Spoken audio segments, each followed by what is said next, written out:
एक बार प्रेम से बोली सदगुरु भगवान की जय। राधे रानी सरकार की जय। आई गुरु भाई बहन, हम आप लोग के सामने एगो कथा लेके आइल बानी ननद भौजाई का, और भजन भी बा साथ में। आशा रखो तानी कि आप लोग हमरे कथा और भजन के सुनो त हमके अपन दुलार प्यार दे। देखी सब एक कथा बा कैसे कि 7 भाई रहे आ एक ही बहन रहली। तो राजा रानी अपन मर गई ना, आ जौन भाई बहन रहेलो तन अपन बहुत दुलार प्यार से अपने बहन के पालत रहेलो। आ जौन भौजाई रहेलो तवन भाई लोग के सामने तो दुलार प्यार करेलो, लेकिन जब भाई लोग ना रहेलो तो बड़ी सतावेलो। तो वो एक दिन गांव में पहले कौनो तर त्योहार पड़त रहा तो सब एक साथ में जात रहा लोग स्नान करे। तो वैसे ही जौन उनका बहिन रहली तो गांव के जौन सहेली रहेलो तो अपन जा लोग तर त्योहार पर स्नान करे। तो कहत ताड़ी अपने भौजी से कि हे भौजी, हमार सहेली लोग जात बाड़ लोग स्नान करे तो हमहू जाई। तो ये भाभी हमहू के अपन एगो दे दे तू चुनरी, तो हमहू पहिनती जाके नहा धो के। तो भौजी उनका कहली कि ठीक बाटे हम देख। तो बाकी ए बौनी देखी कि हमरे जौन चुनरी बा ओके तनको दाग ओग न लगे, अने तो जहाँ दाग लागी तहाँ जान जिया कि तोरे खूने से हम चुनरी रंगा के पहिनब। तो कहली कि नहीं भाभी ठीक बा, ना लगी। तो अपन गईली चुनरी लेके भौजी का। जब जाताड़ी तो जब सब सहेली लोगन उनका चुनरी रखता लो तो कहले रहली कि चुनरी हम अपन बीच में रखम, नहीं तो हमार भौजी हमरे खून से चुनरी रंगई है। तो का कहली कि जब सहेली लोगन का चुनरी रखाइल सब के बीच में अपन चुनरी, कुछ चुनरी ऊपर रहे कुछ नीचे रहे, आ बीच में वो चुनरी अपन रखली कि दाग न लग पावे, नहीं तो हमार भौजी हमरे खून से चुनरी रंगई है कहले बड़ी। रख के अपन चल गई नहाए धोए सखी लोग के साथ में नदी में। आ जब नहाए धोए लगत ताड़ी तो उ का कैली उनका भौजी कि कौआ के कहली कि ये कौआ आव, जवन तो के सोने की कटोरिया में हम दूध भात दे। बाकी हमारे ननद गइल बड़ी सखियन उनके संगे स्नान करे। तो हई जा चुनरी बाटे वो चुनरी पे आप दाग लगा के आ जइह, तो हम तो के सोने की कटोरिया में दूध भात दे। तो कहमा कौआ मामा कि कैसन बा चुनरी? तो बतौली कि हे रंग का चुनरी बा, आ ओमे तो के दाग लगा के आवे के बा। तो कौआ मामा का कैला कि गइल आ ऊपर और नीचे सब चुनरी उसका के बीच में देखता ना तो एगो चुनरी एकदम सुरक्षित करके धइल बा। ओके खींचला, खींच के आ वही पर अपन पोटी करके आ फिर वैसे ही धइ दी हम आ धइ के अपन चली अइला। तो कहला कि ए रानी हम तो अब दाग लगा के आ गइल बानी। कहले ठीक बाटे, अब दाग लगा के आ गइल बड़ तो अच्छा हो गई। अब उनके सोने की कटोरिया में दूध भात रानी दिहली अपन कौआ मामा खइल आ खा के आ उड़ गई, उड़ के अपन चल गई। तो जब उनका ननद निकल ताड़ी स्नान करके नदी में से तो देखा ताड़ी कि तो चुनरी में दाग लग गई बा। तब का करे बेचारी अइली वहाँ से कहली कि ये भौजी हम तो चुनरी 7 चुनरी के बीच में धैले रहनी है, लेकिन देखो ना का जानी कैसे इनमें दाग लग गई बा। तो अपन का कैले बड़ी उनका भौजाई कि अब कहले तो रहबे कैली कि तोहरे खूने से हम अपन चुनरी रंग। तब का कैल लो कि भाई और भौजाई दोनों जनी मिल के आ बेचारी के काट दिहलो, काट के आ उनके खूने से चुनरी रंगावल लो। आ उनका बियाह हो गई रहे ननद का।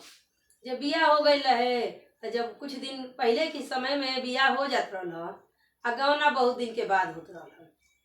तो जब 2-4 साल 5 साल बीत गए तो उनके ससुराल के लोग आवे लगा दिन लेके कि भाई अब गौना उना हो जा। तो पहले के समय में नाव बारी से दिन भेजवावत जात रहा। तो का कहला उनका ससुर कि नाव से कहला कि ये नाव भाई जा हमरे समधिया ने दिन लेके जा, आ दिन ध के आव तो पिनी का कैले रहे लोग कि इनका भौजाई आ भाई मिल के आ काट के आ फिर चुनरी रंगा के पहिन लेले रहली आ जहाँ इनके ले जाके घूरा में गाड़ले रहली। आ जब घूरा में गाड़ देले रहली तो उजके एगो पेड़ जाम गईल रहे। तो उ पेड़वा इतना सुंदर घन जामल रहे कि केहू भी रास्ता चलते आवे तो ही पेड़े के नीचे छहा तो छहा ले तब जाके तब घरे जाए अपने।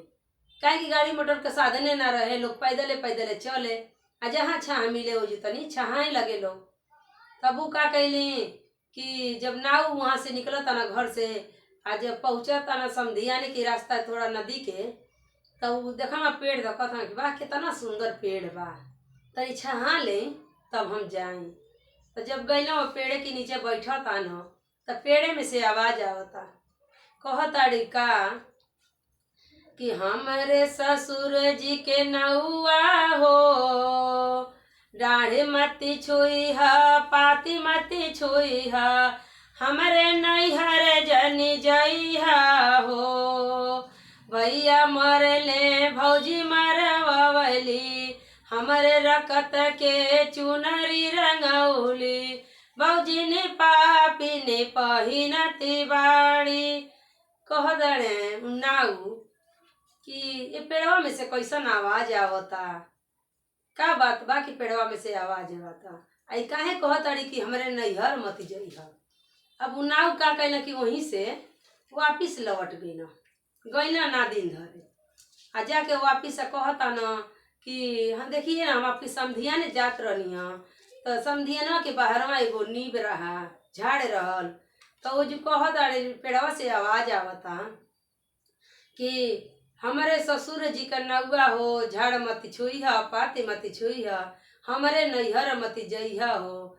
भैया मरले भौजी मरवली आ हमारे रकत के चुनरी रंगौली, भौजी ने पापी ने पहिनत बाड़ी। तो कहता न कि कैसन आवाज आले, यही से हम वापिस चली नहीं। कहना ठीक बाटे।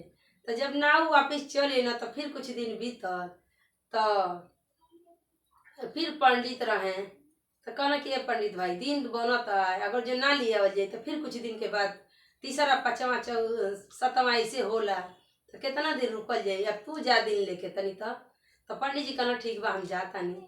तो जब गए ना पंडित जी तो फिर वही पेड़वा के हो छहाए लगना तो फिर वह आवाजी आई तो कहता नहीं कैसे, हमारे ससुर जी के पंडित हो, डाढ़ मती छुई हा पाती मती छुई हा, हमारे नैहर जनी जइहा हो।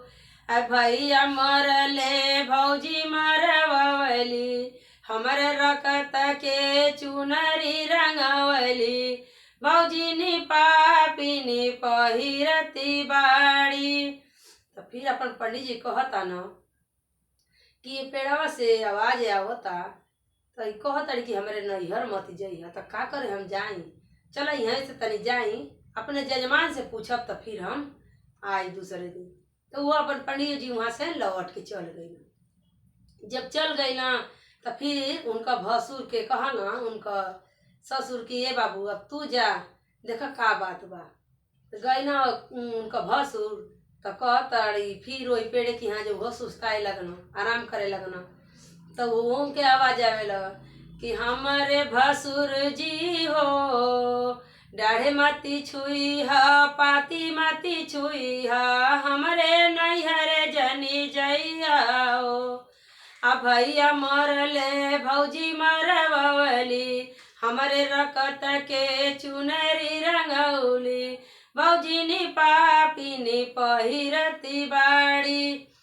कहता ना कि सही तो पेड़वा से आवाज आवता, आखिर बात का बा कि पेड़वा से आवाज आवता। तो वो बेचारा अपन घरे लौट के चली आवता ना तो कहता ना कि बाबूजी जाता नहीं न तो गौवा की गोड़वा एगो पेड़ बा, पेड़वा से ही तरह आवाज आवता। कहता चलो तब ठीक बाटे तब हम चलिए। तो जब उनका ससुर अब आवता न तो ससुर उनका आवता ना तो फिर वो जो हो जाता ना तो उन्हों की ये बतिया होता कि हमारा ससुर जी हो, डाढ़ी मती छुई हा पाती मती छुई हा हमरा नैहर जनी जइया हो। भैया मरले भौजी मरवली हमरे रकत के चुनरी रंगौली भौजी ने पापी ने पहिरती बाड़ी। तो कहत न उनका ससुर कि काहे सब लोग कहता कि ये अवजी आवता हमहू के ये अवजी आवता। तो कहता न कि हे पेड़ अब हम तो जानत नहीं कि तू के हो के हव आ जे केहू हो के तनी हमारे सामने प्रकट हो जा। हमके ई बात समझ में नहीं आवत कि पेड़ से का आवाज आवता आखिर का बात बा। तब वो बेचारी फिर से पेड़ से प्रकट हो जाताड़ी अपने रूप में आ जाताड़ी आके अपन सब कहानी बतावे लगताड़ी कि ऐसे ऐसे भइल हम सब नदी नहाए गईनी सखियन के साथ है हमार भौजी ऐसे ऐसे कैली। तब उनका ससुर का कैलन कि गईलन आ उनके भाई के और भौजाई के राजा के बुलवा के फांसी का सजा दिवा दिहना। तो भाई भौजाई के फांसी का सजा हो गई ओकरी बाद से अपने घर चल गई ना जाके अपने लड़का के दूसरे जगह बियाह कर दिहना। तो देखी सब अगर जो कथा अच्छा लगल हो ई चर्चा है भगवान का भजन है कि कभी भी केहू के प्रति गलत न सोचे के चाहिए या न करे के चाहिए चाहे बहन होके चाहे बेटी होके चाहे ननद होके सब अपने अपने भाग्य से खाला और अपने अपने भाग्य से पहनेला ओढ़ेला। तब कबो केहू के प्रति द्वेष ना रखे के चाहिए नहीं तो बुरा कर्म का परिणाम भी बुरा ही होला। आज उनके खुद से चुनरी ना रंगौले रहती तो आज वो लोग के फांसी के सजा ना मिलल रही। वो भी बेचारी अपने घरे सुखित हो गई रहती गौना कके गई रहती तो उनका भी घर बस गई रही। लेकिन जौन भौजाई पापी रहली कि बेचारी के हत्या कर दिहली आ भाई भी रहना पापी उनके साथे कि उनके बहकावे में आके बहन का हत्या कर दिया। तो ऐसे ना करे के चाहिए। अगर ये चर्चा अच्छा लगल होई तो आप लोग हमारे चैनल के लाइक और सब्सक्राइब करब जा अपन दुलार प्यार देव जा। तो एक कथा के विश्राम लेतानी और फिर मिल जाई आगे कथा में। तब तक के लिए हर हर महादेव मैया भवानी की जय।